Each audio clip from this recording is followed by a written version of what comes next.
my name's Marjorie. I'm 62 years old, and I've never told my son about my $17 million lottery winnings. He's always known me as a simple woman, living a quiet life, taking care of abandoned dogs, loving them like family. One evening, he invited me to a dinner with his fiancée's family. I decided to go, not as the wealthy woman I am, but as a humble, vulnerable mother, curious to see how they would treat someone like me. I wanted to witness the truth behind their smiles, to see if kindness or cruelty hid behind their polished manners. But the moment I stepped through the door, everything changed.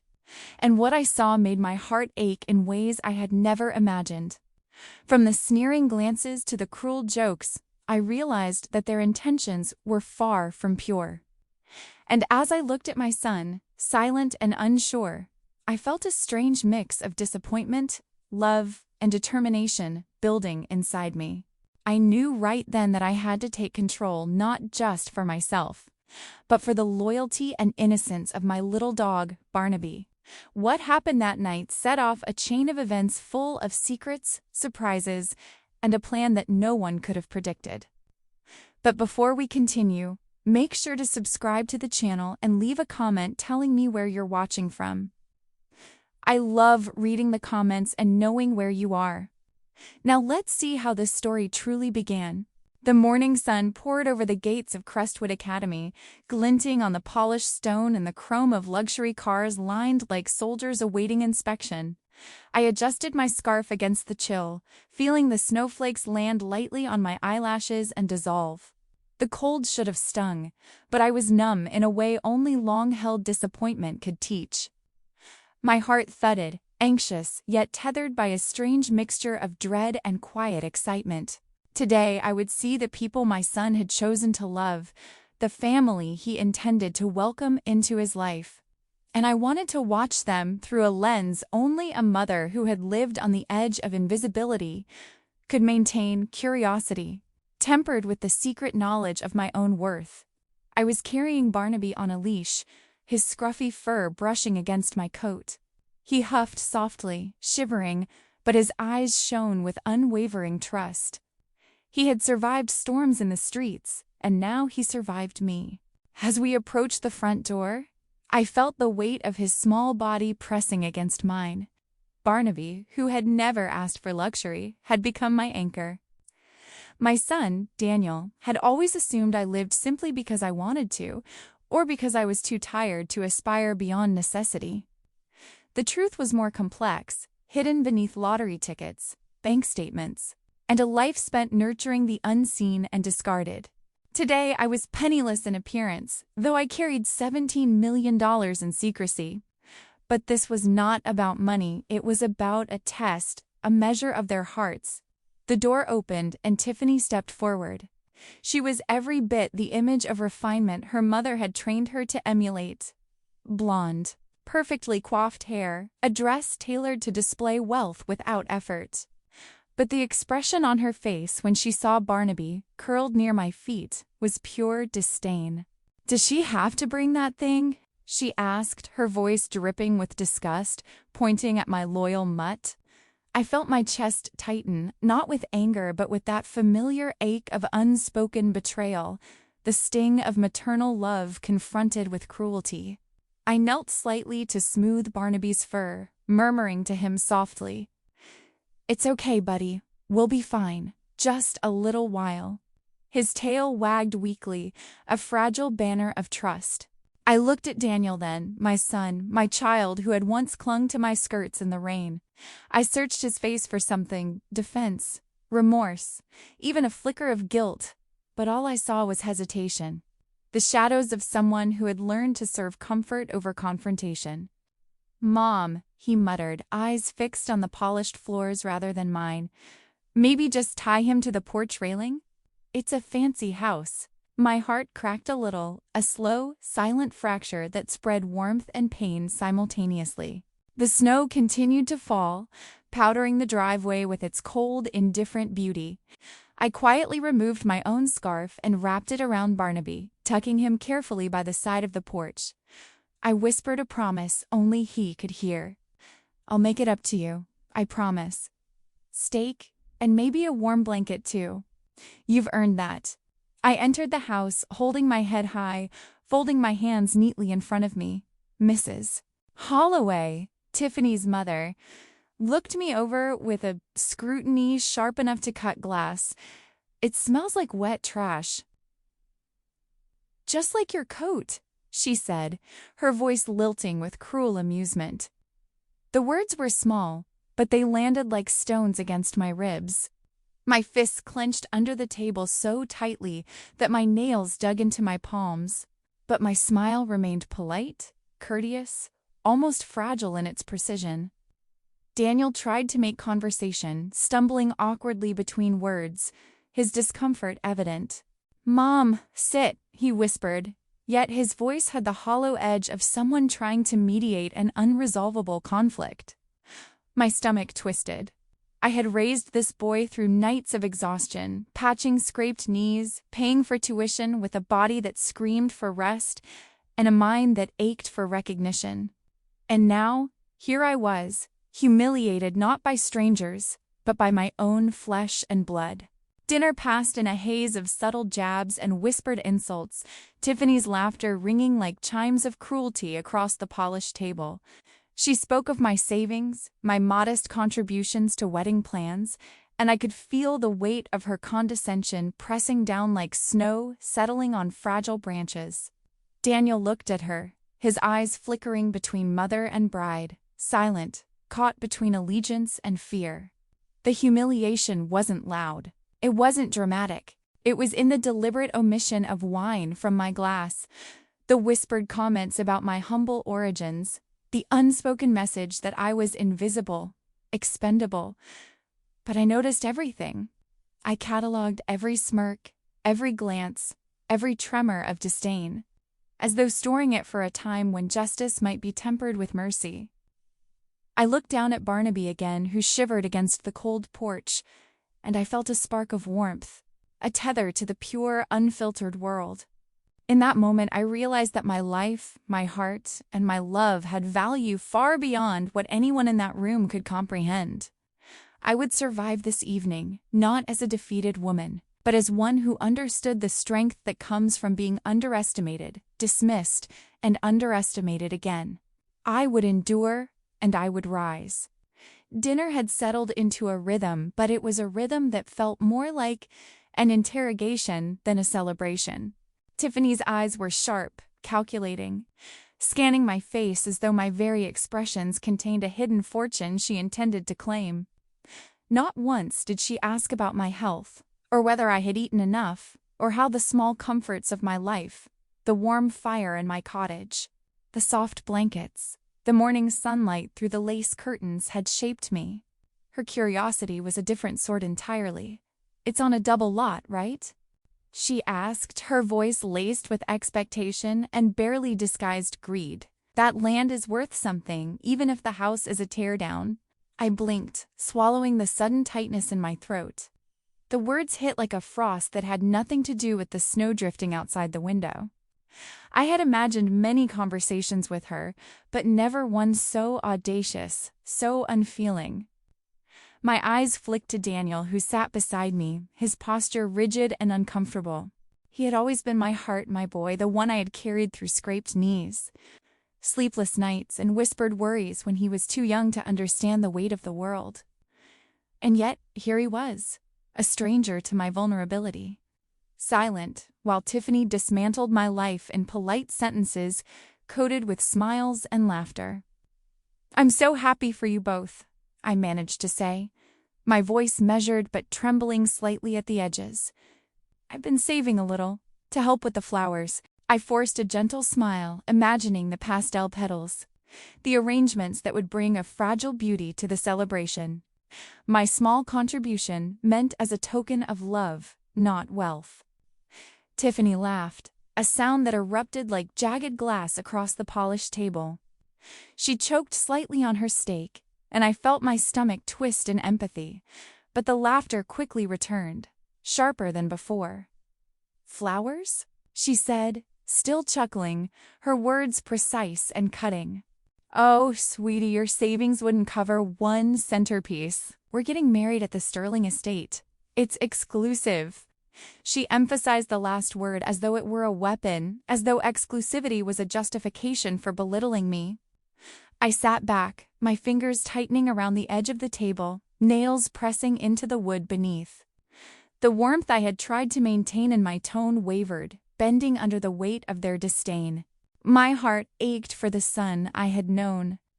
The boy who had once raced to hug me after school, who had once whispered, "I love you, Mom," with the raw honesty only a child could possess. Daniel's eyes flickered toward me then, searching perhaps for a flicker of understanding. But all I could see was a shadow of hesitation, a reflection of someone who had learned to avoid confrontation, even when it meant sacrificing what was right. "Mom, actually." Daniel's voice broke through the tension, and it was a voice I scarcely recognized. It trembled, wavering under the invisible weight of Tiffany's dominance. "We need to talk about your house, Tiffany and I. We were thinking, since you're getting older, maybe it's time you moved into assisted living. The state has some affordable options." A cold shiver ran down my spine, one that no fire, no scarf, no snowfall could thaw. It was a different cold altogether, a frost born of betrayal and calculation. They weren't concerned for my well-being. They weren't thinking of my comfort, my health, my need for companionship and dignity. No, they were thinking of my house as a ledger entry, a means to an end. My life, my memories, my blood and sweat, they were simply collateral for a celebration of someone else's ambition. I tried to steady my voice, though it quivered under the weight of disbelief and sorrow. "And Barnaby?" I asked, my eyes dropping to the small, scruffy form curled beneath my chair, whose trust in me had never wavered. "Would he come with me?" Tiffany's smirk was surgical in its precision, as sharp as the knife she used to slice her meat, cutting not just food, but the air around me with disdain. "Animals aren't allowed in state housing, Marjorie," she said, her tone light, almost teasing, but each word was a blade. "But don't worry, the shelter has a drop-off box." I felt my breath catch, not from fear, but from the pure, icy sting of incomprehension. A drop-off box. For Barnaby. My loyal companion, my confidant, the one who had survived storms, neglect, and hunger alongside me, now casually dismissed as disposable. I forced my hands to remain in my lap, curled around each other like fragile shields. Daniel shifted in his seat, glancing at Tiffany and then at me, but he said nothing. The silence between us was louder than any accusation. His inaction, his inability to confront what he must have known to be cruel, carved into me more deeply than Tiffany's words ever could. My heart felt like it had been pressed into a mold of ice, brittle and aching, yet somewhere in that icy shell a spark remained, small but unyielding. I focused on Barnaby, on the way his small nose twitched, on how he pressed closer to the warmth of my legs, trusting me completely. In that moment I realized that my strength was not in wealth or status. It was in love, in the bonds that could not be bought or taken. I would survive this dinner, yes, but more than survival, I would rise. I would rise because I had to, not for them, but for Barnaby, for myself, and for the dignity I had earned in a life of quiet, unnoticed sacrifices. I looked back at Daniel, silently pleading for him to see not the house, not the money, not the expectations, but the woman who had given him everything. And for a moment, his eyes softened, flickering with something like guilt, like recognition. But the moment passed. Tiffany laughed again, a sound that froze me in place, but I let it wash over me, letting the hurt seep in so it could be transformed later into a resolve, a plan, a reckoning. I finished my meal with a calmness I did not entirely feel, carefully folding my napkin, placing it beside my plate, and pushing the ache of betrayal down into a hidden place where it could ferment, strengthening me. One day I told myself, This moment, this humiliation, would be transformed. One day, I would reclaim the dignity they had tried to erase, and it would be sweeter than any victory I could imagine. I felt a wave of nausea wash over me, sudden and unwelcome, as though the floor beneath me had shifted and I could no longer trust my balance. I murmured a quiet excuse, saying I needed to visit the bathroom, though my steps carried me in a different direction entirely. My hands were clammy and my pulse thudded in my ears as I navigated the narrow hallway toward the back door. Seeking Barnaby, my only source of comfort in this house that felt like a theater of cruelty. He was shivering, his small body trembling like the fragile pages of a book left in the rain. But the instant our eyes met, his tail wagged, a signal of unconditional love and unwavering trust. In that moment, I was reminded again of what was pure, what was real, what was worth protecting in a world that seemed intent on teaching cruelty as a lesson. I knelt down beside him, pressing my gloved hands to his rough fur, feeling his heartbeat echo against mine. "It's okay, my boy," I whispered. "We'll get through this, just you and me."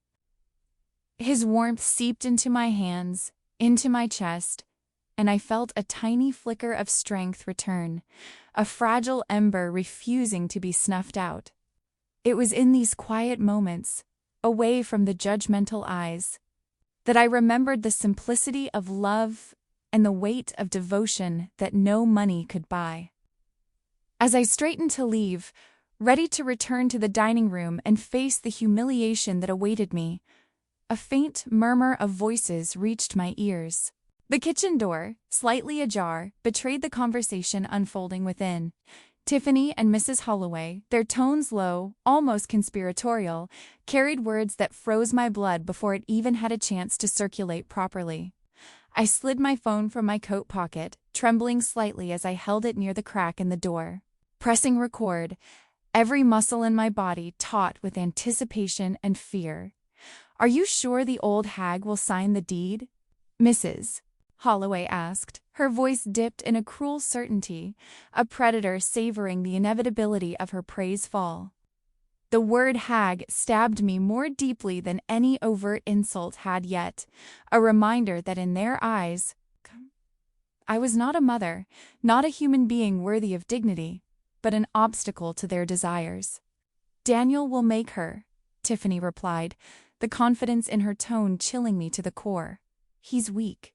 He does whatever I say. Once we sell her dump, we pay off your credit card debt, Mom, and we use the rest for the honeymoon in Bora Bora. Then we dump her in that facility downtown? The one with the lawsuits." Her voice was crisp, precise. And yet beneath the careful enunciation lay a malice that had no bounds, a cruelty calculated to dismantle everything I had spent decades building. "And the dog?"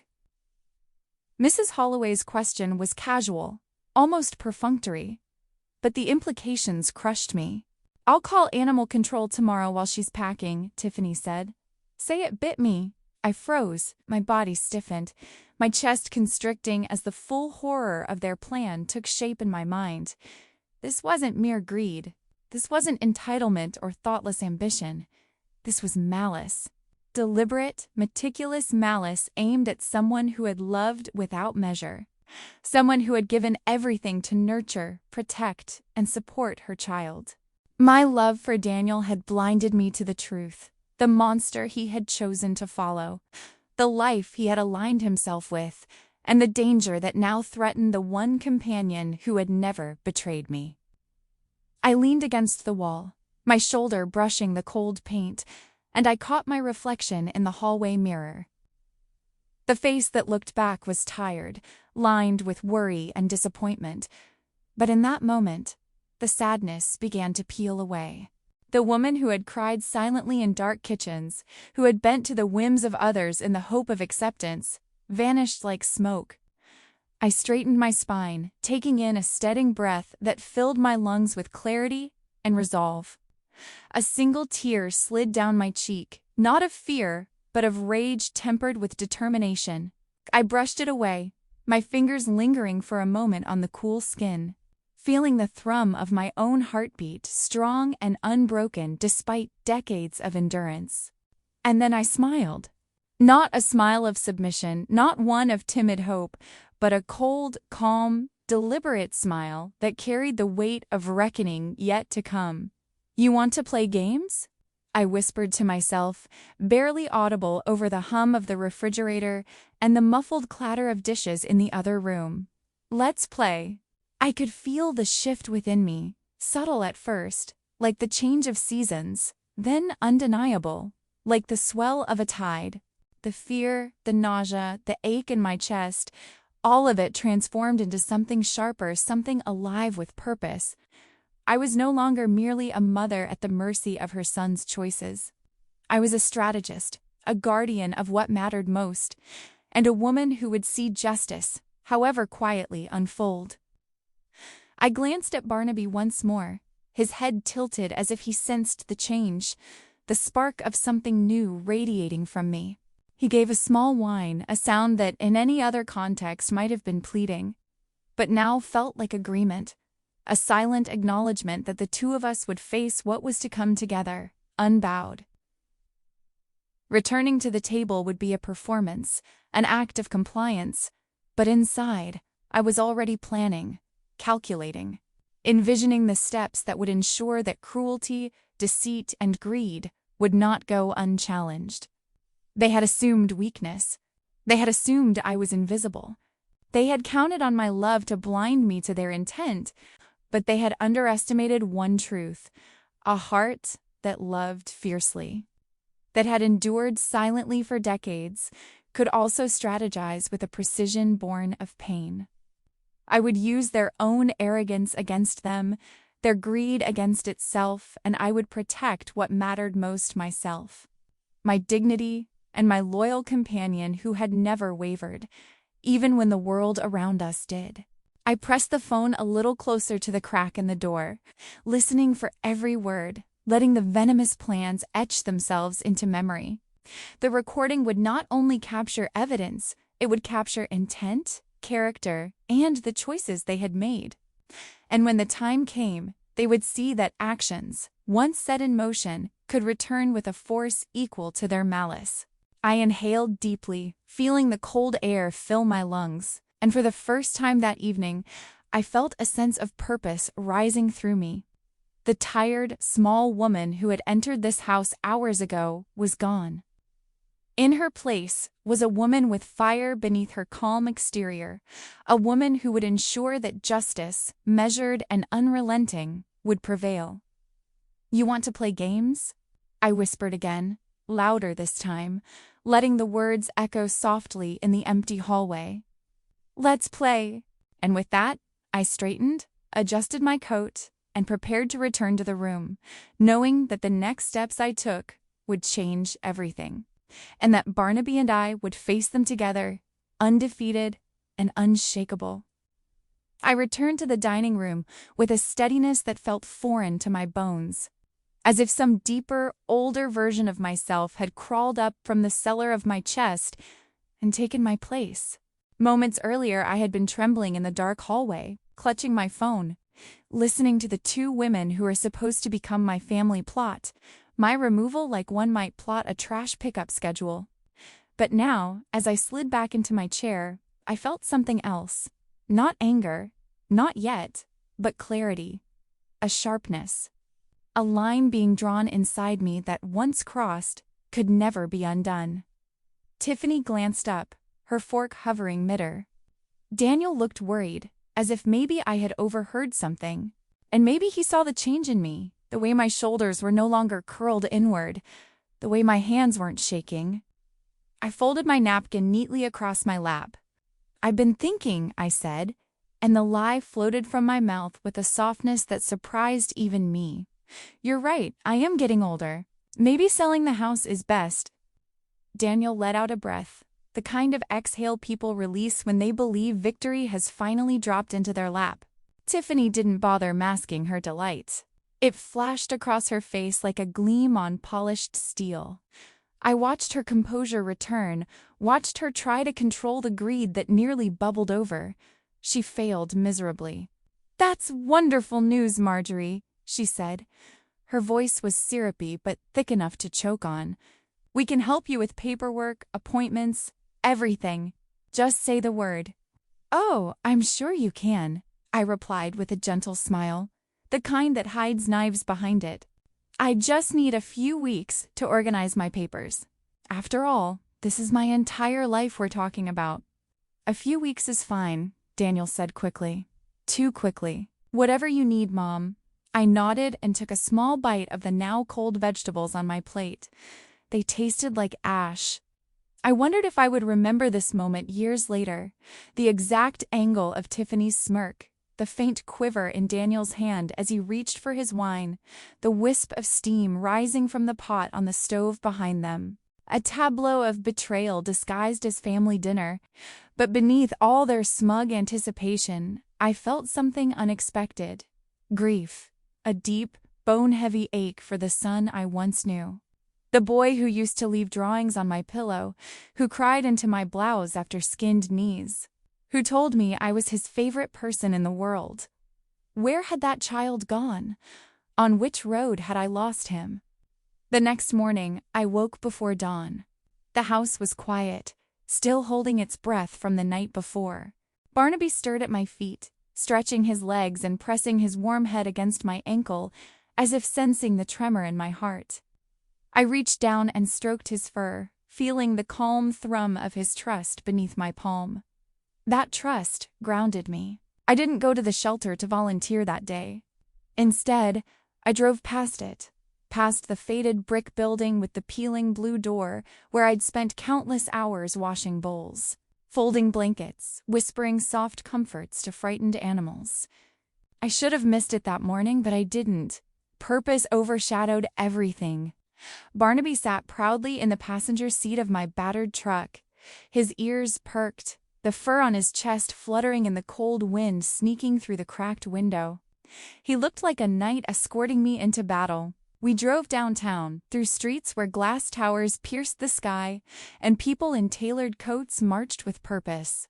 I pulled into the underground garage of the most expensive law firm in the city, feeling the weight of the building above me, thick marble walls, polished floors, doors that opened only for those who had power or money.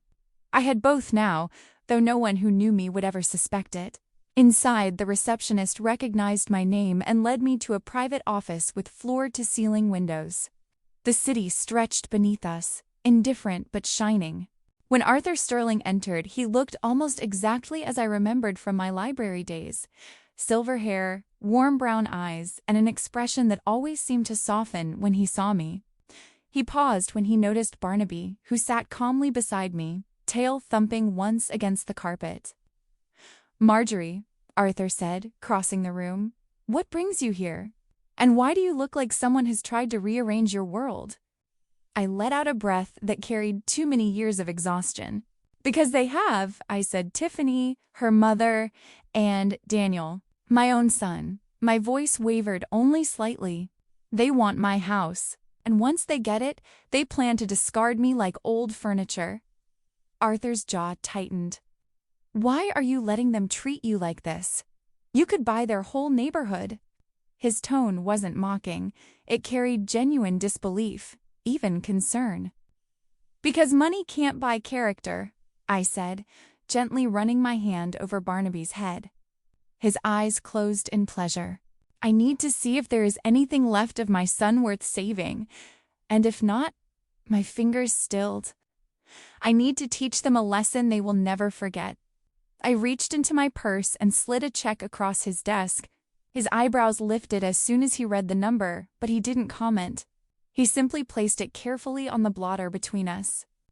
"Arthur," I said softly, "I want to buy the Sterling Estate venue anonymously. And I have a very specific set of conditions for the next wedding hosted there." He leaned back in his chair, studying me. "Marjorie, whatever you're planning, it's bold." "I know," I answered, meeting his gaze steadily. "But they opened this door. I'm only walking through it. Barnaby nudged my hand again, and for the first time in a long time, I felt not small, not powerless, but certain. Everything was about to change. A week later, my phone rang with the urgency and high-pitched excitement that immediately made me tense. It was Tiffany, and the moment I answered, her voice cut through the air like a blade. "Mom, you won't believe it!" The Sterling estate called. They had a cancellation and offered us a massive discount. But there's a catch. We have to use their in-house coordinator. I forced a cheerful laugh, keeping the tremor from my voice hidden, though inside my chest, a slow smile began to bloom. The coordinator, I realized with quiet amusement, was me, or at least the version of me I allowed them to see, humble, eager, hard-working woman, scraping together a little extra money under the guise of preparing for a move to a nursing home. They had no idea that the woman they thought fragile held the power to control everything before them. Tiffany's excitement was palpable, and she wasted no time outlining her expectations, assuming them ordinary and fair. "Perfect. You can steam my dress and scrub the floors while we rehearse, just keep that mud away." Her tone was clipped, almost sharp, and the words were meant to sting. I didn't respond immediately, only letting a small, polite chuckle escape. Barnaby's ears twitched in concern, sensing the tension in the room. I knelt to give him a soft scratch behind the ears and whispered, "Don't worry, boy. They don't know who's really in charge." The following days were a strange mixture of farce and vengeance disguised as dutiful service. I scrubbed floors I essentially owned, polishing marble and wood until the reflections danced under my fingers. I watched Tiffany and Mrs. Holloway mock the staff with careless cruelty, noting every smirk, every sneer. I saw Mrs. Holloway slip silverware into her purse with the lightest touch, as if expecting no one to notice. And Daniel, my son, my boy, who had once clung to my hand in fear, stayed silent. He watched Tiffany berate a pregnant waitress, his eyes flicking toward me for support, but his lips remained sealed. The words of defense lodged somewhere deep within him, suffocated by his own fear of confrontation. I moved among them like a ghost, observing without revealing my knowledge, learning their patterns, their weaknesses, their assumptions. Each insult, each act of thoughtless malice was etched into my memory. Each action was a note in the symphony I would orchestrate for their awakening. And through it all, Barnaby was by my side, his small presence a constant anchor, a reminder that loyalty and love could never be bought or corrupted. One afternoon, during a rehearsal break, I made my move. I let Barnaby wander freely into the main hall, his scruffy little body padding softly across the polished floors. Tiffany's reaction was immediate and explosive. She shrieked, high and sharp, and a glass of water sailed through the air, hitting the floor with a clatter that echoed off the marble. The liquid spread across the tiles, but I barely flinched. Stooping quickly to scoop Barnaby into my arms and pat his wet fur gently. Daniel flinched at the commotion, but, as usual, said nothing. His hands were clenched into fists at his sides, jaw tight, eyes filled with a mix of discomfort and silent regret. I dried Barnaby off, my heart hardening into a resolve that felt like iron. The hurt from my son's silence and Tiffany's cruelty coalesced into something powerful. A force I would channel carefully, strategically. "Careful, Tiffany," I said softly, my voice steady and calm, almost musical in its control. I held the towel in my hands, my eyes meeting hers briefly. Stains are hard to get out. Some things leave a mark forever. Her laugh tinkled across the room, light and oblivious, entirely missing the weight behind my words. She had no idea. She thought my comment was about the water, the mess, the floors. But I wasn't speaking of tiles or rugs. I was speaking of life, of character, of the way some actions, some betrayals, remain embedded in the soul. Impossible to remove without deliberate effort and care lessons that, once learned, could never be unlearned. I resumed my work quietly, moving with the grace of someone unseen, yet omnipresent. Brushing the dust from a table, adjusting a chair, guiding a reluctant staff member without speaking. Barnaby trotted alongside me, tail wagging despite his damp fur, a silent co-conspirator. He seemed to understand the rhythm of my plan, the patience required, the timing of small revelations that would eventually build into a crescendo of justice. Each day I observed Tiffany's arrogance, her entitlement, and the way she assumed power simply because she wanted it. I observed Mrs. Holloway's petty theft, the little cruelties disguised as jokes, the way she made Daniel shrink in her presence. Each observation was a thread, and I began to weave them together, carefully, invisibly, constructing the web that would hold them accountable. Daniel's silence pierced me at times. I remembered the boy who had once clutched my hands in the rain, crying after a scraped knee, the boy who had asked me to read him stories at night, the boy who had whispered promises of love I thought I would never outgrow. Now, he sat silently as the woman he loved belittled a stranger, as his mother was dismissed and degraded. And yet, I held on to hope, the faintest spark that he might still remember the lessons I had taught him, the lessons of courage, integrity, and empathy. As the rehearsals continued, I became part of the scenery, a ghostly presence nobody questioned. I scrubbed, steamed, adjusted, and guided, all while mentally cataloging every slight, every insult, every assumption of control. I was patient, deliberate, and methodical, understanding that true change often came in small increments, measured precisely.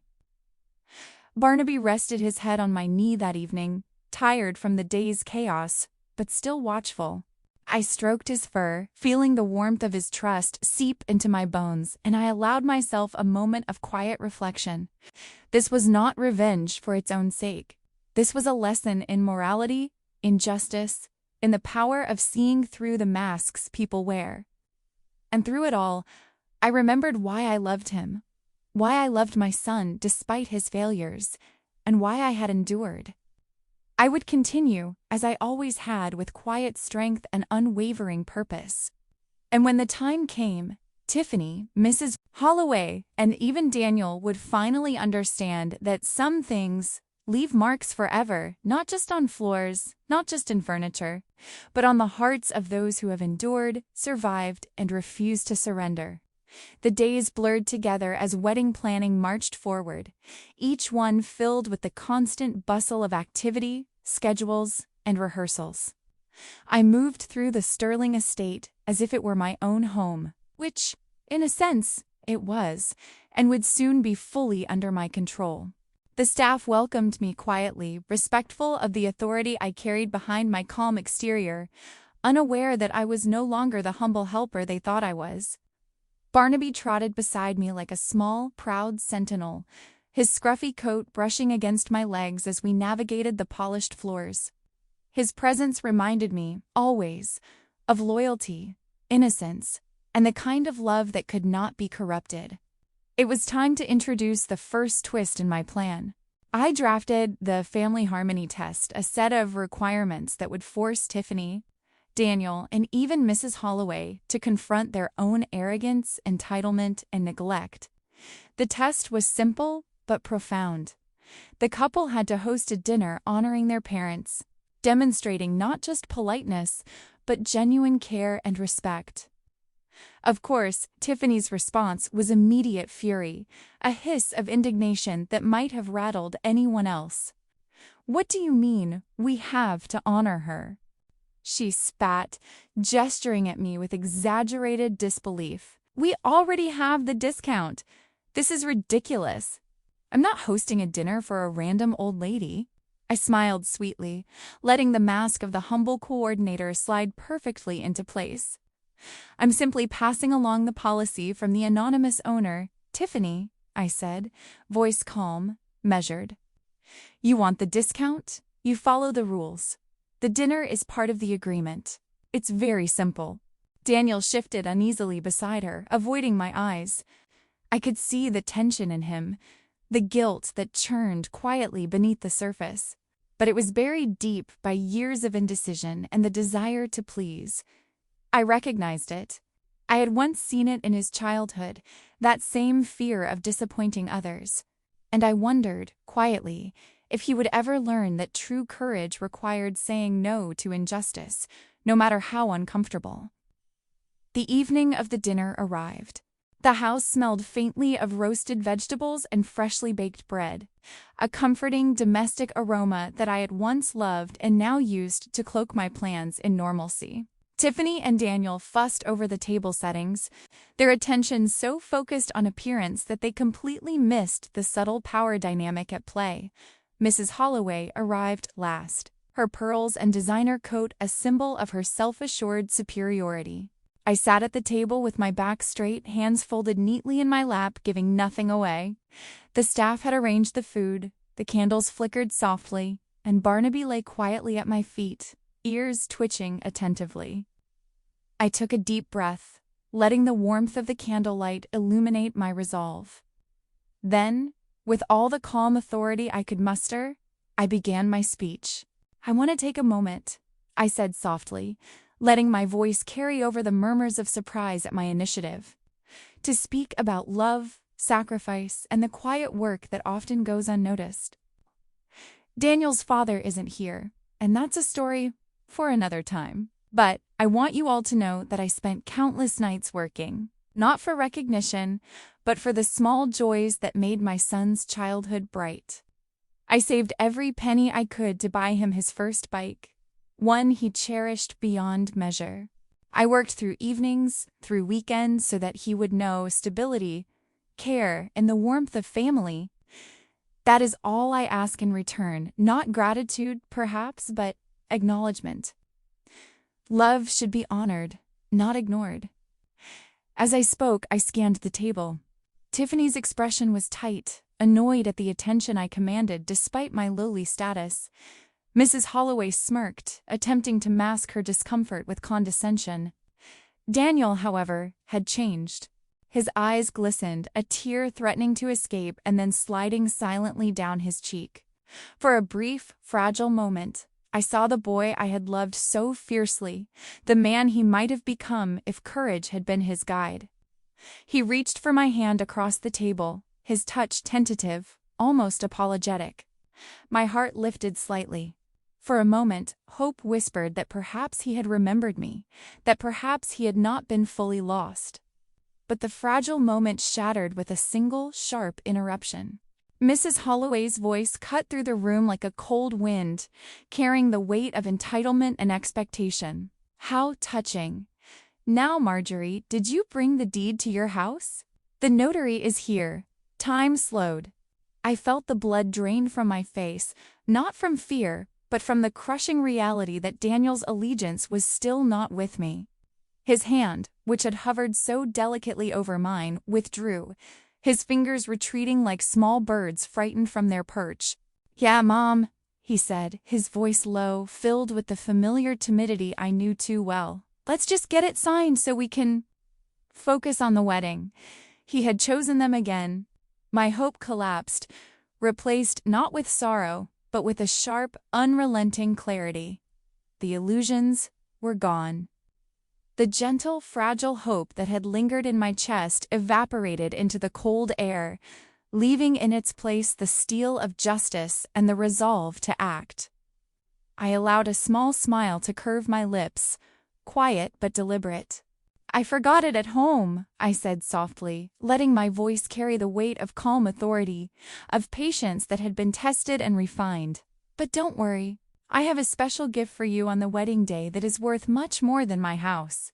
The silence that followed was immediate and potent, the words hanging in the air, subtle yet deadly in implication. Tiffany's face twisted in confusion and disbelief. Mrs. Holloway's smirk faltered, uncertainty flickering in her eyes. Daniel, still seated, glanced at me, his expression unreadable, and I felt a tiny spark of satisfaction at the suspense I had created. A reminder that power could be wielded with precision rather than force. I withdrew my hand slowly from where Daniel had briefly held it, placing it gently on Barnaby's head. The little mutt leaned into my touch, a comforting anchor amidst the emotional storm. I looked around the table once more, letting my eyes linger on each face, absorbing their reactions, storing them for later. Every slight, every smirk, every flash of indignation or discomfort was fuel for the lesson that would come. That night, as I returned to my small apartment, Barnaby padding contentedly beside me, I felt the weight of what had passed and what was yet to come. The family harmony test had served its purpose. It had revealed true intentions, measured character, and illuminated the cracks in the carefully constructed facades of arrogance. I had seen clearly who valued love, who valued appearances, and who valued nothing but themselves. I allowed myself a quiet smile, feeling the rising tide of anticipation and purpose within me. The wedding day was still to come, and with it, the culmination of my strategy, the final reckoning that would expose greed, entitlement, and cowardice for all to see. And through it all, Barnaby would be by my side, our bond unbroken, our hearts steadfast. It was 2 days before the wedding when I finally reached the breaking point. I had been walking through the corridors of the Sterling estate, checking the arrangements, overseeing the rehearsal schedules, keeping a careful balance between invisibility and authority.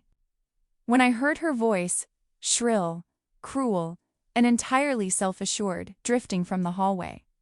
Tiffany, on the phone, completely oblivious to the fact that I was mere feet away, was laying bare her true intentions. "Yeah, the old lady is working for us for free," she said, her tone dripping with contempt. "As soon as the wedding is over, I'm dropping the dog at a kill shelter myself. I don't care what I told her." Her words hit me like ice.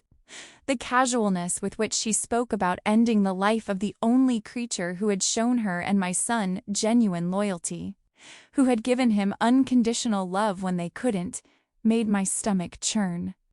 Barnaby's little life, which had been intertwined with mine for years, threatened to be crushed in a single, thoughtless act.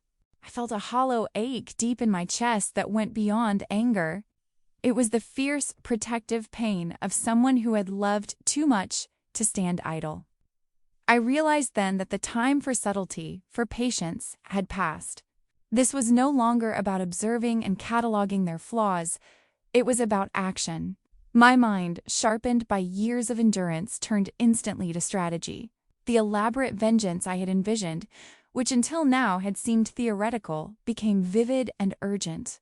I contacted a private investigator I had trusted for years, someone meticulous, discreet, and incorruptible. I gave him a list: Tiffany Holloway, her mother, and the intricate web of lies and deception they had spun around my son. Over the next 48 hours, he uncovered a trove of truths hidden behind their polished facades. Tiffany's designer dress, which she flaunted with such arrogance, was a knockoff. She had billed Daniel's credit card for the full ostentatious price, pocketing the difference without remorse. Recordings of her phone calls revealed her callous mockery of Daniel, referring to him as a loser, and plans to divorce him once she had drained his finances. Mrs. Holloway's own accounts revealed transactions meant to manipulate, to control, and to enrich herself at the expense of appearances and loyalty. I absorbed the findings in silence, my hand stroking Barnaby's fur as he sat beside me. Each revelation was a small, sharp note in the symphony the first was composing. Every deceit and every insult adding to the crescendo that would arrive on their wedding day. My chest felt full, not with hatred, but with the certainty of justice finally aligning. The next step was delicate. I arranged for a special guest to attend the wedding. Someone whose presence would have consequences far beyond the ceremony itself. The CEO of the company where Daniel sought a promotion. I extended the invitation under the guise of a business networking opportunity at the estate, ensuring his attendance would be viewed as coincidental, professional, and completely unexpected. The seed of disruption was planted, invisible to everyone but me.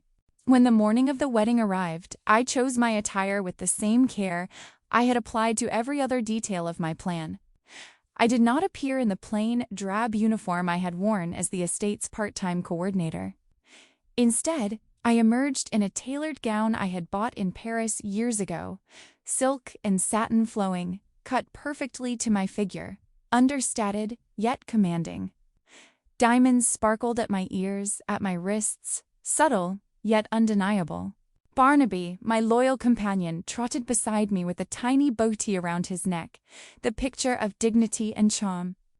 When Tiffany saw me in the dressing room, her reaction was instantaneous. A gasp, a sharp intake of breath, her hand flying to cover her mouth. "What do you think you're doing? You look ridiculous. Go put on your uniform." Her voice trembled just slightly, the carefully constructed arrogance beginning to crack. I adjusted the diamond earring at my lobe, looking her dead in the eye, my expression calm, unwavering. "I quit the cleaning job, Tiffany," I said softly, each word deliberate, precise. "Today, I'm attending as the mother of the groom." Her jaw dropped, disbelief etched across her face. She opened her mouth to protest again, but I interrupted with a gesture toward Barnaby. "And Barnaby? He's the ring bearer." The room went silent. The staff stopped what they were doing, glancing between me and Tiffany with a mixture of confusion and newfound respect. Tiffany's lips pressed together, and I could see her calculating her next move, realizing for the first time that she had been outmaneuvered, outclassed, and entirely unprepared for the person she had dismissed so casually for years. I crouched slightly, stroking Barnaby's head, feeling the warmth of his fur and the gentle trust in his eyes. He looked up at me, and I knew he understood. This was our moment, our shared triumph, small but potent. He had been there through the humiliation, the scorn, the silent cruelty. And now, together, we were ready to claim the stage, not as servants, but as forces to be reckoned with. The air in the room shifted. The polished wood, the faint scent of roses and waxed floors, even the sunlight spilling across the grand hall seemed to lean toward me.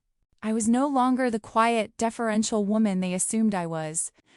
I was the orchestrator, the one who had witnessed every betrayal, catalogued every insult, and prepared a reckoning that would leave no question about who held power, who deserved respect, and who had lived in the arrogance of ignorance for far too long.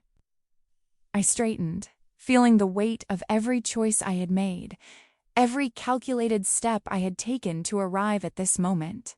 Tiffany opened her mouth again, perhaps to cry, to scream, to command. I didn't flinch. I didn't respond. I waited, and Barnaby, ever vigilant, pressed closer. A living emblem of loyalty, courage, and justice, the first act in the final symphony I had so carefully composed. In that moment, as Tiffany stared at me in disbelief, and Daniel shifted uncomfortably in the corner, I realized I had already won. Not through force, not through anger, but through patience, strategy, and unwavering self-respect. The stage was set, the guests were arriving, and the lesson, the revelation, would come soon enough. The morning of the wedding had arrived, and with it, a mixture of tension, anticipation, and a quiet thrill that hummed beneath my skin. Barnaby and I arrived together, his little paws patting lightly on the polished floors of the Sterling estate as if he knew the importance of this day, the role he was about to play in the unfolding drama.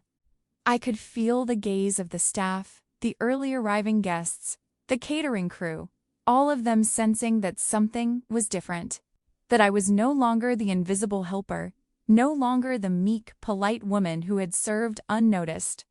Today, I had a voice. Today, I had power. And Barnaby, ever vigilant and innocent, was at my side, a small, joyful anchor to the world I had endured for so long. Tiffany, predictably, noticed me almost immediately. Her face turned crimson, her lips twitching with suppressed fury. She rushed toward me, the heels of her shoes clicking sharply against the marble floor. "Marjorie!" she hissed, her voice low but venomous. "What are you thinking? You can't get out. You're not supposed to be here." I allowed her the space to vent, a small smile tugging at the corner of my lips. Her anger, volatile and uncontained, was music to my ears. She did not yet realize that I had orchestrated every detail to protect my position and assert my rights. I simply tilted my head, looking toward the venue manager, my employee who had been briefed meticulously on every clause, every contingency in the contract. The young man, standing tall and composed, spoke clearly, his voice carrying across the hall with a measured authority. "Sorry, miss," he said politely, though firm. "The contract states the mother of the groom has full access to the venue. If she leaves, the wedding is canceled." Tiffany's face contorted with disbelief, then anger, then resignation. She opened her mouth to argue, then closed it. There was no counterpoint strong enough, no retort she could make that would undo the binding power of a legally sound contract she had never read. She was trapped elegantly and completely. She seethed, but she had no choice but to step aside, to let me occupy my rightful place in the unfolding ceremony. The procession began. Guests were whispering, glancing between me and Tiffany, sensing the subtle shift in power, the change in dynamics that I had carefully engineered over weeks. Barnaby, his body perfectly straight around his neck, trotted down the aisle with the kind of dignity only he could manage. Heads turned, laughter and coos of delight rippled through the crowd. The little mutt, my companion and confidant, was a beacon of charm, his fur catching the sunlight streaming through the windows. Tiffany's jaw tightened, her hands balling into fists at her sides. I could see the internal battle raging in her mind, the part that wanted to maintain control, the part that realized she had already lost it. When the priest finally reached the pivotal moment, his voice rich and resonant, he asked, "Who gives this woman?" Mrs. Holloway, predictably eager to assert herself, rose immediately, pearls glinting, posture impeccable. She gave her approval with the kind of pride that only those accustomed to controlling the narrative can muster. She smiled, satisfied that the superficial appearance of control was maintained. Then came the fateful question, "And is there anyone who opposes this union?" Normally, silence would fall, a delicate pause in which only the solemnity of the moment is acknowledged, but I was not normal. I had not endured years of condescension, cruelty, and deceit to remain silent now. I rose calmly, deliberately, each movement precise and commanding. The room seemed to inhale as my figure straightened. "I do," I said, my voice clear, unwavering, carrying over the whispers of guests and the soft shuffle of feet. The gasp that followed was immediate and sharp, cutting across the hushed murmurs like a blade. Daniel, seated at the front, turned pale. His face drained of color, his hands clenching nervously in his lap. "Mom, sit down," he whispered, panic threading his tone. I did not sit. I allowed my gaze to sweep the room, taking in the expressions of Tiffany's family. The curious and shocked guests, the staff who now realized that I had been orchestrating much more than they had imagined. My voice, calm but firm, projected effortlessly. I oppose this union because it is funded by fraud. The silence that followed was dense, almost tactile, as if the air itself had thickened with the weight of the accusation. Tiffany's face contorted, disbelief morphing into panic, then anger, her perfectly coiffed hair seeming almost to bristle with fury. Her mother's expression flickered from superiority to fear in the span of a heartbeat. Daniel's eyes widened, the fragile hope he had clung to for so long crumbling under the force of truth I had brought into the room. I reached into my purse with a deliberate, measured motion and produced the remote control one had prepared. Every detail, every step of my plan had been carefully considered. This moment, the unveiling, was the culmination of patience, observation, and strategic execution.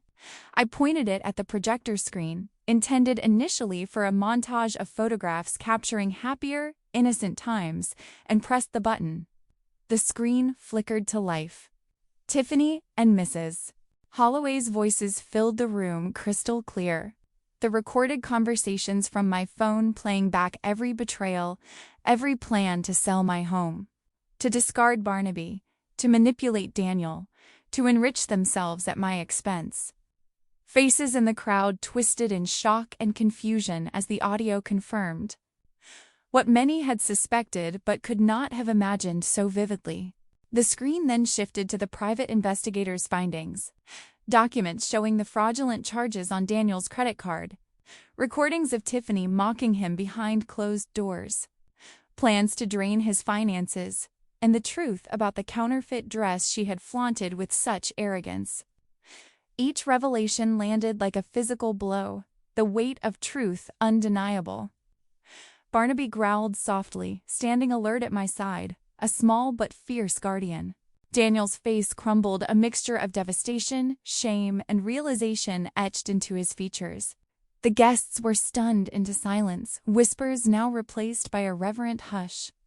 I felt a wave of calm satisfaction, tempered by the tenderness of knowing that the little dog at my feet, and the love I had poured into this family, had finally been vindicated. I had orchestrated this moment not out of malice, but out of necessity. I had waited patiently, observed carefully, and acted decisively. The wedding, a symbol of greed, manipulation, and disregard, had been interrupted, not with chaos, but with truth. And for the first time in years, I felt the quiet surge of justice, tempered with the hope that perhaps even Daniel could begin to see, to understand, and to grow.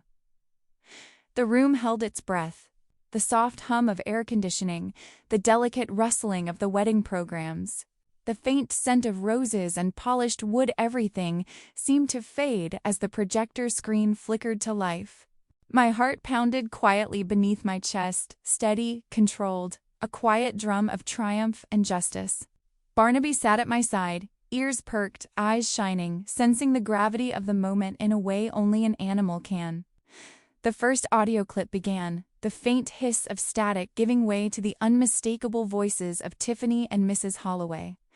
I had recorded it weeks ago in their kitchen, holding my phone with trembling hands, trying not to let them see me, trying not to let myself be overwhelmed.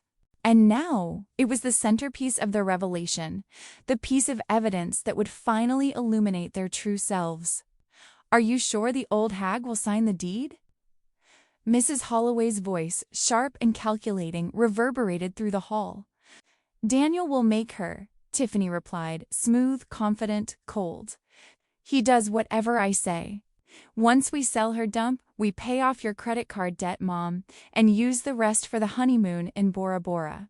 Then we dump her in that facility downtown."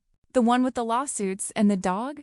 Mrs. Holloway asked casually, almost with curiosity, as if discussing the fate of a paperweight rather than a living, breathing creature.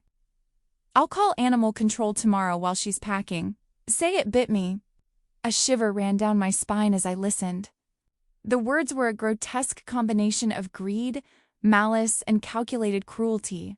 For so long I had clung to the hope that my son's choice in partner was redeemable, that his judgment had been clouded but not irreparably so. Listening to this, watching the room of guests lean forward in hushed anticipation, I understood the depth of the deception, the complete absence of conscience, and the urgency of action.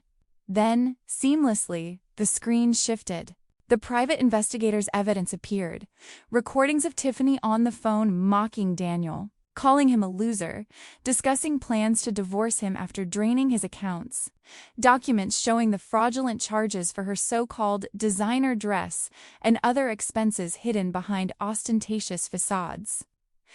Each clip, each file, each image was a scalpel, cutting through the pretense that had suffocated my son, my dignity, and my life for far too long. The silence was deafening. Conversations died mid-word. Forks hovered above plates. Eyes wide with shock flickered between the screen and me. Tiffany's face drained of color, the makeup she had so carefully applied failing to hide the truth that her carefully constructed world was crumbling in real time. Mrs. Holloway lunged for the remote, a last desperate attempt to control the narrative, But Barnaby, fierce and protective, growled low and steady, his small frame bristling with loyalty and defiance. She froze, realizing she could not overpower either of us. Daniel's hands trembled in his lap. His eyes, wide and stricken, darted between Tiffany and the screen. "Is this true?" he whispered, voice cracking. A mixture of disbelief, hurt, and dawning understanding etched across his face. "It's fake," Tiffany screamed, hysteria flaring in her tone. "It's fake. She used AI. None of it's real." I stepped into the aisle, letting the small distance between us amplify my presence. Calm, unshakable, my voice carrying to the furthest corners of the room. "It's not fake," I said, letting each word sink, deliberate and resolute. "Just like the fact that I'm not poor." I signaled my lawyer, who rose from his chair near the back, composed and professional. "Ladies and gentlemen," he announced, his voice carrying the finality of law and truth, "Marjorie is the sole owner of the Sterling estate. She is also the winner of the state lottery, with assets totaling $17 million. The words landed like stones thrown into a still pond, rippling across the faces of every guest, every family member, every observer. Tiffany's jaw dropped, her wide eyes fixed on me with a mixture of fear, disbelief, and dawning comprehension. The revelation struck her like a physical blow. The woman who had treated a multi-millionaire like a servant, a helper, a nobody, now realized she had been blind to the reality beneath the surface all along. For a heartbeat, she froze, her expression unmoored. Then, as if finally understanding the magnitude of her misjudgment, she rushed toward me, tears mingling with the remnants of fury. "Mom! Oh, Marjorie! We were just joking! It was just stress." "We didn't mean." I did not flinch. I did not soften. The room was a stage, and every person in it was bearing witness to the culmination of years of patience, resilience, and quiet observation. Barnaby wagged his tail, small and steady, a reminder that the simplest, purest loyalties are often the most powerful. The CEO of Daniel's company, seated among the guests, stood with deliberate authority. His voice, firm and measured, cut through the murmurs of shock. "Daniel, I've seen enough. Consider your promotion application withdrawn. We don't promote those who associate with fraud." Daniel's face fell. The weight of the moment pressed on him in ways that words could not fully capture. He had been complicit through silence, through hesitation, through fear of confrontation, and now he saw the cost. The fragile veneer of security he had relied upon was gone, replaced by the undeniable truth. I looked at my son, my heart aching not with anger, but with a deep, unwavering hope that perhaps this, finally, would be the lesson he needed, that honesty, integrity, and courage were more valuable than convenience, more valuable than fear, more valuable than pleasing others at the expense of what is right. Barnaby nuzzled my hand, his warmth grounding me in the midst of the storm I had unleashed. I had orchestrated this moment not out of cruelty, but out of love for the truth, for my dignity, and, paradoxically, for Daniel, who now had a choice to recognize what had been lost and perhaps to begin again, differently. The room remained suspended in disbelief, Tiffany's pleas fading, Mrs. Holloway's face taut with anger. Daniel trembling, the guests shocked, and me standing tall, resolute, and quietly victorious. For the first time in years, I felt the quiet surge of vindication, tempered by a delicate, hopeful compassion. Tiffany reached for my hands, a desperate, trembling gesture, her nails digging slightly into my palms as if physical contact could force me to relent. I instinctively stepped back, the distance between us suddenly insurmountable. A chasm formed by years of manipulation, cruelty, and deceit. I looked at her. Really looked. Seeing not the fiancée my son had once trusted, but the woman who had laughed at suffering, who had plotted betrayal with cold precision, who had never once acknowledged the heart it took to love unconditionally. "I am not your mother," I said, my voice icy, precise, deliberate. The words cut through the thick silence of the hall, reverberating off the walls, shaking the crowd who had been silent witnesses to the unraveling of their fantasies.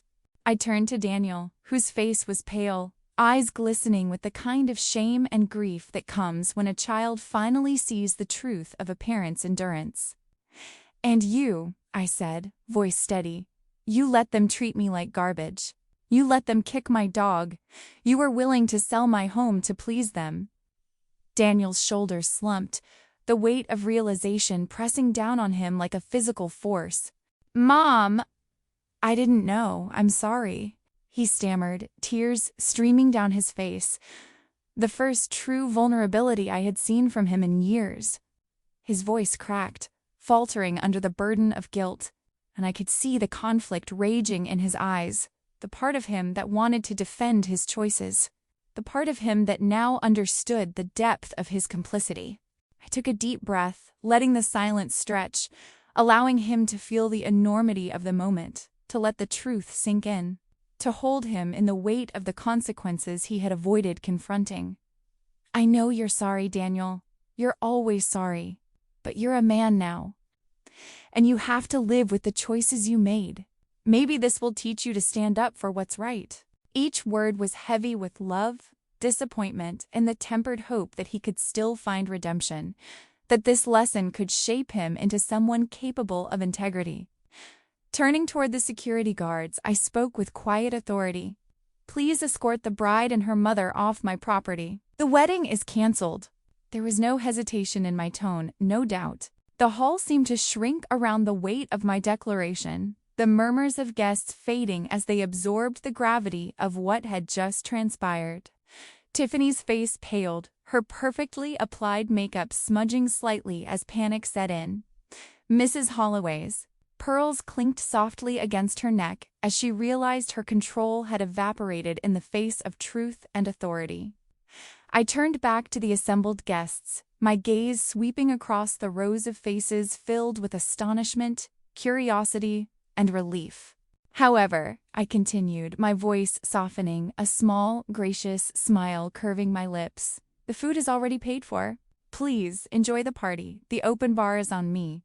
There were murmurs, laughter, and cautious applause, the guests shifting from shock to a tentative celebration of the unexpected liberation from the pretension that had dominated the morning. I walked out of the hall, Barnaby trotting beside me, his little paws padding in rhythm with my steps, his tail wagging furiously as if he understood the enormity of the justice we had enacted. Tiffany's screams faded behind me, muffled by the thick doors of the estate, replaced by the soft clinking of glasses and the murmur of conversation as the guests began to digest the revelation. Barnaby nudged my hand with his nose, eyes bright and full of unspoken joy, and I felt a deep warmth spread through me. We reached my car, a beautiful vintage convertible I had been hiding, polished to a gleam, waiting patiently as if it too had been part of this plan all along. I opened the door, lifting Barnaby carefully into the front seat. He barked happily, the wind catching his ears as I adjusted the rearview mirror and slid behind the wheel. I could feel the soft leather beneath my fingers, the smooth hum of the engine as it roared to life, a quiet but powerful affirmation of freedom and new beginnings. As we drove away from the hall, the estate shrinking behind us, I felt an unfamiliar lightness. The years of quiet endurance, of invisibility, of bending to the whims of others seemed to peel away with each turn of the wheel. Barnaby barked again, small and joyous, his head poking slightly out the window, tongue lolling in delight as the wind whipped through his fur. I reached over, stroking his head gently, feeling the warmth of his little body, the loyalty and love that had been constant through the storm of my life. "How about that steak now, buddy?" I whispered, my voice soft with emotion, full of gratitude for his presence. "I think we both earned it." The road stretched ahead, golden in the fading light of the afternoon sun, casting long, hopeful shadows over the asphalt. For the first time in years, I felt the possibility of true freedom, of dignity reclaimed, of the simple joy of living unencumbered by manipulation and cruelty. Daniel's choices would remain his to reconcile. Tiffany's deceit would linger as a cautionary tale, but for me, for Barnaby, and for the quiet strength we had cultivated together, the future was open, unbound, and filled with the kind of promise that comes only after enduring, surviving, and emerging stronger than ever.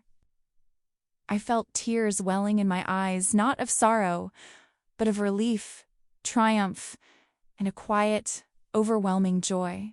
The open road beckoned, the wind whispered in our ears, and for the first time in a long time, I allowed myself to breathe fully, to laugh softly at the absurdity of the chaos we had survived, and to embrace the dawn of a new chapter. My heart, once heavy with disappointment and betrayal, felt light, expansive, capable of hope. As the convertible glided into the sunset, Barnaby's soft panting and occasional bark were the soundtrack of a life reclaimed. I patted his head again, letting the warmth of his fur and the comfort of his presence anchor me in the moment. "We did it, buddy," I whispered. "We finally did it." Freedom, dignity, and the quiet, enduring power of love and loyalty had prevailed. And as the wind tousled our hair and the horizon stretched endlessly before us, I realized that the most important victories are the ones that restore the soul, heal the heart, and illuminate the path to a brighter tomorrow. Thank you for watching. Don't forget to subscribe to the channel for more amazing stories and updates.